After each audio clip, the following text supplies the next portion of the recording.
Today's Rhema word. The Lord, the King of Israel, is with you. Never again will you fear any harm.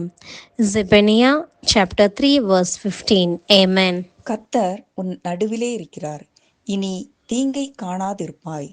സെപ്പനിയ 3:15. ആമേൻ.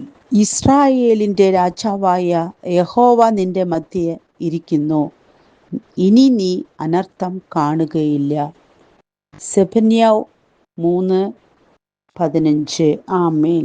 ಇಸ್ರಾಯೇಲಿನ ಅರಸನಾದ ಯೆಹೋವನು ನಿನ್ನ ಮಧ್ಯದಲ್ಲಿದ್ದಾನೆ, ಇನ್ನು ಕೇಡಿಗೆ ಅಂಜದಿರುವಿ. ಜೆಫನ್ಯ 3:15. ಆಮೇನ್. ఇశ్రాయేలుకు రాజైన యెహోవా మీ మధ్య ఉన్నాడు, ఇక మీదట మీకు అపాయము సంభవించదు. జెఫన్యా 3:15. ఆమేన్.